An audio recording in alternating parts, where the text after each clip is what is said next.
ये है टेढ़ी नदी। गोंडा में चंदवतपुर से कटरा की ओर जाने वाली सड़क जो टेढ़ी के किनारे किनारे से होती हुई गई है, वो सड़क इधर से आई हुई है और यहाँ पर ये टेढ़ी नदी है। और टेढ़ी के किनारे ये पलाश अर्थात ढाक के पौधे उगे हुए हैं। गोंडा में बहने वाली टेढ़ी, बिसुही, मनोरमा, इन नदियों के किनारे ये बहुतायत में पाए जाते हैं। ये टेढ़ी का किनारा है, ये पलाश का पौधा, दूरी दूरी पर एक वो पलाश का बड़ा पौधा है। यहाँ पर पलाश के कई सारे पौधे उगे हुए हैं, जगह जगह पर छोटे छोटे।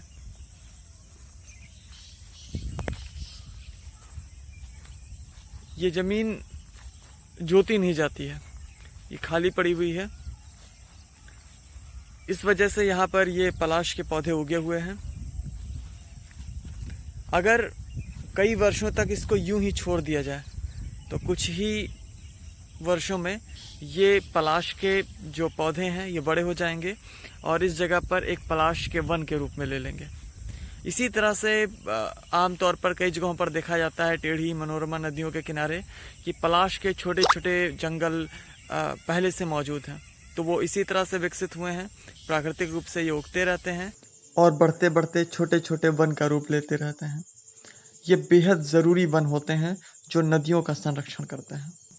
और ये है मनकापुर के सिसवा गांव में मौजूद पलाश का वन जो मनोरमा नदी के किनारे फैला है। करीब 50 एकड़ में है, एक समय 150 एकड़ में होता था। इस वन के सामने बहुत बड़ा खतरा है, इसको काट कर विभिन्न विद्यालय बनाए जा रहे हैं, इनको बचाना ज़रूरी है। आइए देखें सिसवा के पलाश के वन का दृश्य। अभी पीपल है, नीम है और सिसई है तमाम। अरे 55 पेड़ महुआ लाग रहे हैं, महा बहिं लाग रहे विचार जा। अरे पेड़ लाग रहे हैं महुआ सब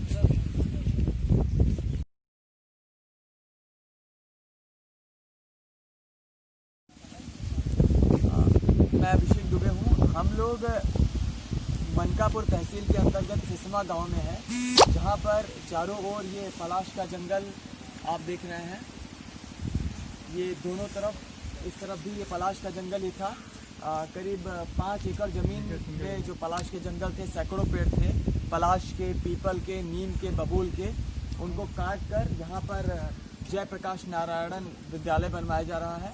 और इसके बाद 15 एकड़ और ज़मीन में मंडल स्तरीय एक विद्यालय, अटल बिहारी वाजपेयी आवासीय विद्यालय, जो इसके आगे ही इस पलाश के जंगल को काटकर 15 एकड़ भूमि में कम से कम 300-400 पेड़ को काटकर बनाने का प्रस्ताव दिया जा चुका है।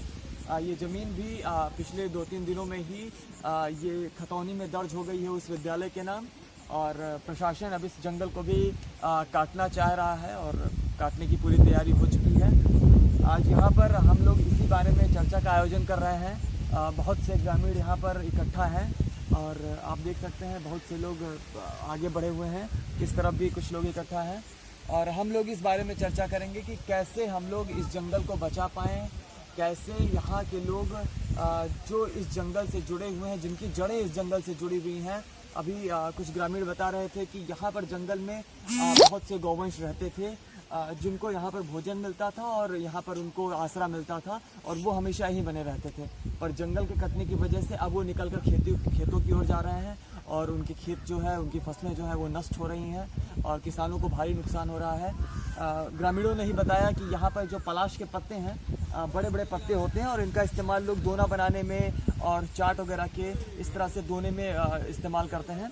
और बहुत से लोग शहर से आते हैं, यहाँ से पलाश के पत्ते तोड़कर लेकर इसको जाते हैं। हम ग्राम सभा सिसवा से जगतपाल शुक्ला, हम आपको ये बताना चाहेंगे जिस जगह पे हम लोग खड़े हैं उस जगह पे हजारों पेड़ पलाश का लगा हुआ था। आप देख सकते हैं ये तालाब खुदाई हुआ है, इसका तालाब बना हुआ है। यहाँ पे हजारों पेड़ लगे हुए थे, प्रास का, नीम का, बबूल का, मतलब सैकड़ों पेड़ अनगिनती जो लगे हुए थे।